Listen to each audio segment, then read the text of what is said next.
friends, welcome back to my channel. Happy Girl Alaska.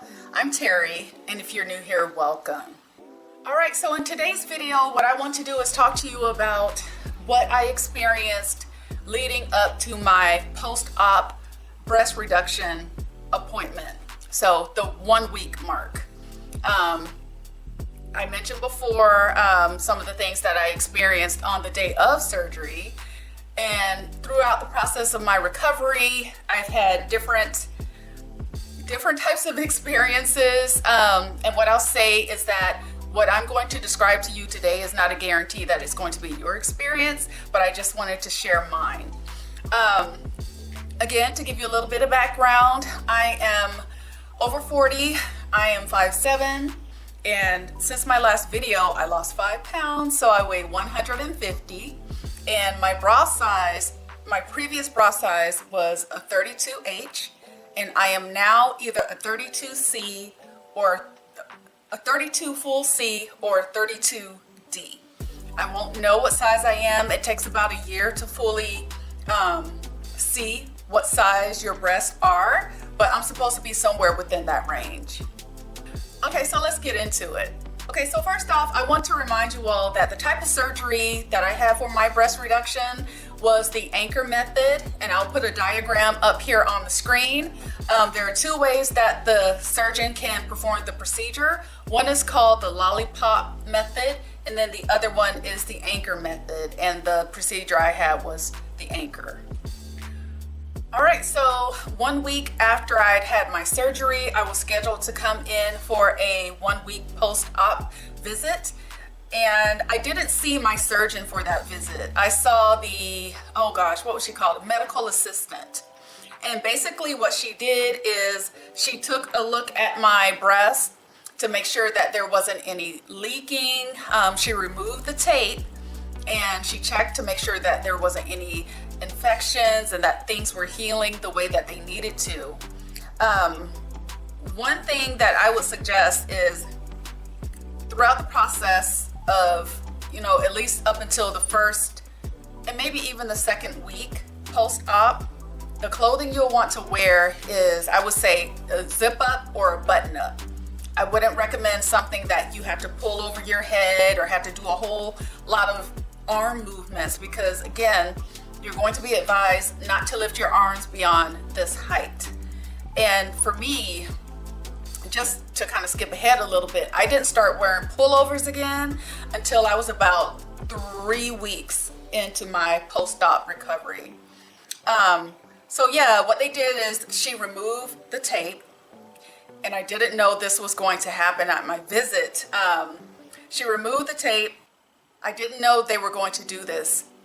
The medical assistant removed the stitches. Listen, I took my daughter with me, just for moral support because I wasn't sure what to expect. When the medical assistant started removing those stitches, it was stinging so bad. It was stinging so bad. And for me, like I said, I don't have a high pain tolerance.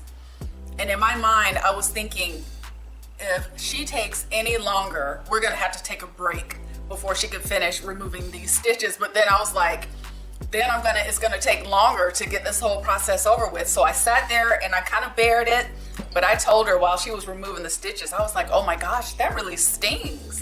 And she was just like, yeah, where the incisions were made are still pretty sensitive. I don't know why they removed the stitches so soon. But yeah, she took them things out, and it was just like, and there was just a little bit of bleeding, not a lot. But she did say that I was healing nicely. And then what she did is she put more tape over where the stitches were. And then I was pretty much on my way. They sent me out the door with more tape, scarring tape, to put over where the incisions were made. So that was good. And up until that point, I have to tell you, from the day that I had my surgery to when I came in for my 3-day post-op, I had not changed my tape. I hadn't changed my tape, and when she told me she wanted me to start changing my tape, I kind of panicked a little bit because I wasn't really sure what to expect. I was worried that I might not do it right. I was worried because I watched a video where this one girl said that her and her mom reapplied her tape and they made it too tight, and so it started messing with where they made the incision. So I was a little bit worried there. So what I did is I just took a picture of how she had taped me up, and then I pretty much followed the same exact way that she had applied the tape. So I left my appointment, and I'll say too that I noticed the anesthesia started wearing off by the time I hit my 1 week post-op appointment. And so I think that's probably why it was stinging a lot, because there was a whole lot of other sensation going on. I started feeling a lot more pain. I started feeling a lot more where the incisions were made. You know, things really started, like the sensitivity started being ramped up big time. And I had to say that after my 1 week post-op appointment, leading up to my second week was probably the worst time for me. You know, my mom had left by then, and my daughter was here with me for that week, but you know, she had to go to school and that kind of thing, and so I was here by myself, and I decided to go back to work. Here's another thing: if you can take 2 weeks off, take 2 weeks off so that you can just focus on your recovery and healing. You don't have to have someone with you for the second week. If you can, that's great. Definitely have someone with you for the first week, but I definitely recommend taking 2 weeks off. If I could go back and do anything different, that's one of the things I would do different. I would have taken 2 weeks off from work. And my breasts were still very swollen. They were hard as a rock. And you know, and I just kept kind of touching them because I was just like, wow. You know, I mean, they kind of looked, they were sitting kind of nice. But yeah, it was kind of uncomfortable. I was still taking my antibiotics. And I think I mentioned that when I tried taking my antibiotics without any food, it really messed up my stomach. It created like this burning sensation in my stomach, so I knew better. But I kept working through my antibiotics, and let me see, is there anything else? Oh yeah, and then I kept taking Motrin. So I wasn't taking the 800 milligrams for the second week because I don't know, I felt like between the antibiotics and the Motrin, I wasn't feeling great. So I cut my dosage down to about, I think it was maybe 400 or 600 milligrams. I just kind of started tapering off how much ibuprofen I was taking because I wasn't feeling great after I took that. I don't know if it was that or the antibiotics. I wanted to mention to you some of the things that I didn't anticipate after I had my surgery. I mentioned in the last video, one thing was that my stomach looked really big, and part of that was because anesthesia causes you to become inflamed, you swell up, you look bloated. I wasn't aware of that. That certainly happened to me. And then another thing that kind of makes your stomach look bigger is because when you have really large breasts, you're covering a good portion of your stomach. You're covering like the top part of your stomach. So when they remove that and you see like the top part of your stomach, I'm like, oh no, we need to hit the gym. We got to start working out. So that was kind of a shock for me. I didn't hear anyone else mention this in their videos, but I did notice that my cycle was delayed. I'll say my cycle was probably delayed by like maybe 2 weeks, 2.5 weeks, something like that. So that was a little bit different. And I didn't anticipate the sleep challenges. So like I said, I was sleeping in the recliner. I was sleeping on the couch. And I was sleeping kind of like in a reclined position because you're not supposed to lay flat on your back. And that was really difficult for me. I like to sleep on my side, or I like to sleep on my tummy. And so that was quite an adjustment. I found that there were a few nights where I just kept waking up. I wasn't getting the best sleep. And so what I did, and I don't know if I was supposed to do this, but I took some melatonin to help me kind of get some rest because I was really tired, especially when I came back to work. I mean, one morning I I couldn't do it. I cut out early because I was just like, you guys, they knew I had surgery, but they didn't know what kind of surgery. I just said, I'm starting to be really low energy, which was true. And so I took off early for the day. A benefit though, I would say that I noticed almost immediately after removing, and they took out 3 pounds of breast tissue, how much easier it was for me to breathe and to take deep breaths.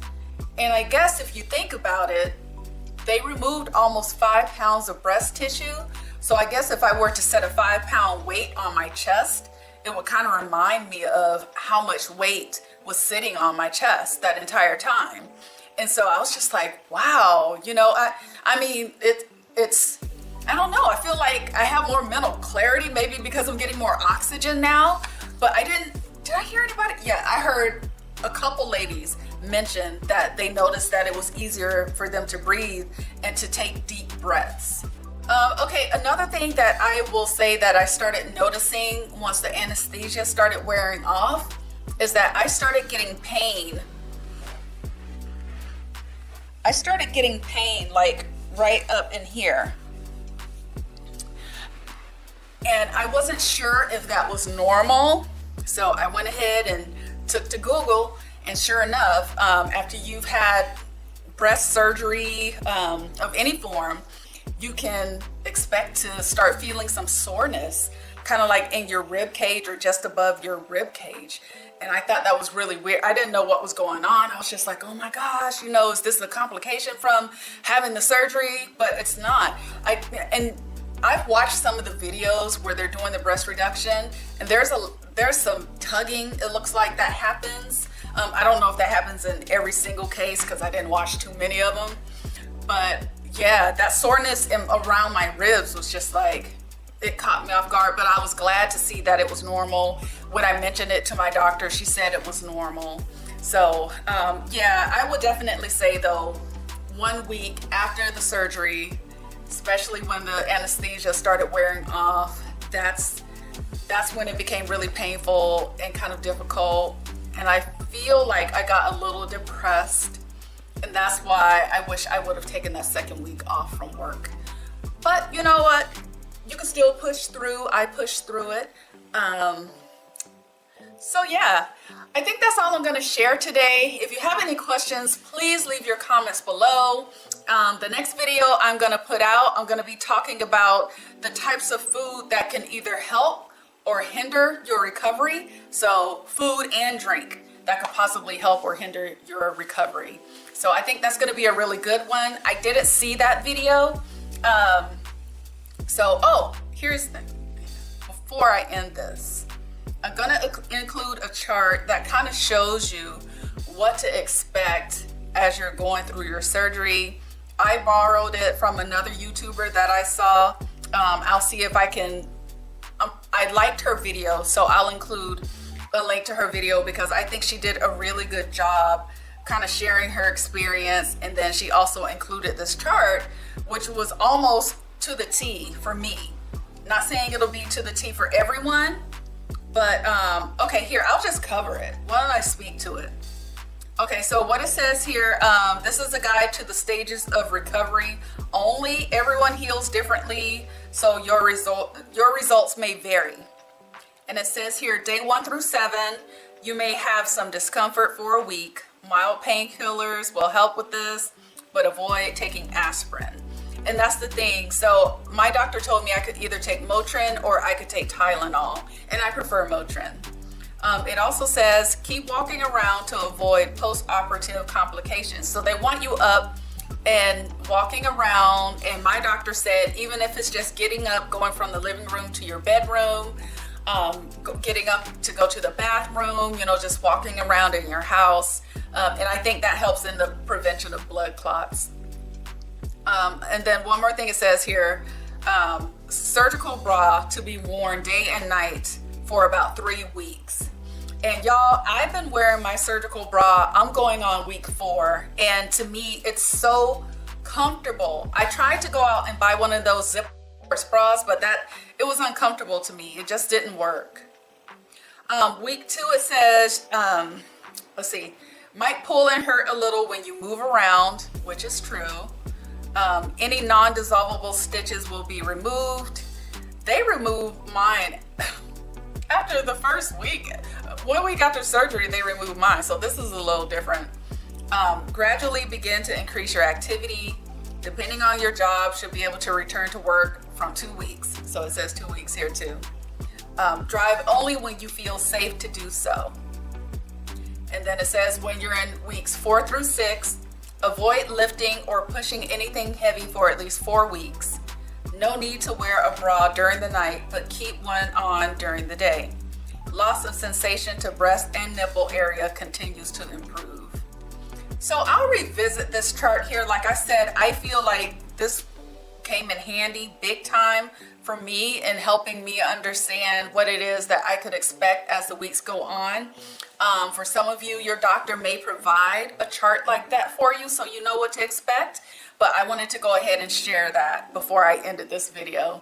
So I hope this video was helpful. If it was, please give it a thumbs up, comment, subscribe, share the video, and I'll be back with another where we're going to get into, like I said, the foods that can either help or hinder your recovery.